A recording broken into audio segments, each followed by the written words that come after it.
For the GU of Honolulu News, Texas, I have a guest here, Miss Lady Claire Molagin, Licensed Massage Therapy from TESDA and Department of Health. Yeah, Miss Lady Claire Molagin, ano ba yung competition niyan sa India? Introduce yourself, okay?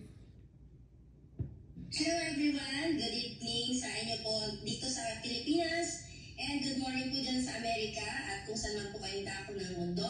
Mabuhay, Pilipinas! So my name is Claire Molagin Jose. So I'm from Resettlement, Florida Blanca, Pampanga, and grateful, thankful to God Jehovah because I am one of the representative of the Philippines this coming May 6 to 9 in Goa, India. So we are three na naimbitahan po from our country, beloved country Philippines, na maging judge po doon.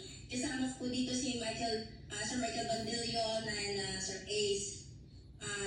Ayun po, Asibo. And we're glad po na napili po kami na makasama po dito bilang maging judge po. At marami pong magagandang kaganapan. Actually, kakatapos na po ng video shoot namin para po sa teaser video namin. Yun po, nung nakaraan sa Subic. And ito nga po, this coming May po, dyan na po yung finals po namin na pupunta po kami dyan mismo sa India para dun sa World Art Tournament na pinangunahan po ni Dr. Shital Bagal.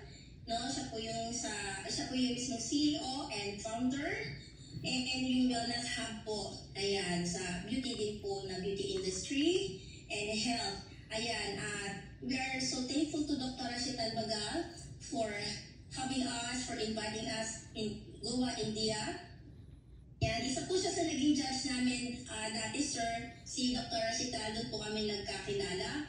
Diyan po sa Singapore, isa po siya sa naging judge po noon. And yun po, na-discover niya po tayo dyan sa ating skills. And isa po tayo sa nasubaybayan niya. And yun po, napili niya na maging jury po doon. And thank you naman po sa kanya. And of course, grateful and thankful always to God, Jehovah. Because I believe this is His plan for us. And ganun na nga po, sa likod po nito, sir, po talaga namin na gumawa rin ng paraan.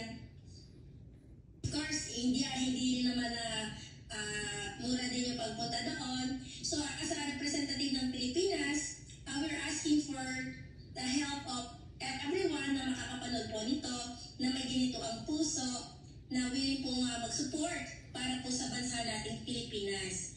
Kasi po, ganito ay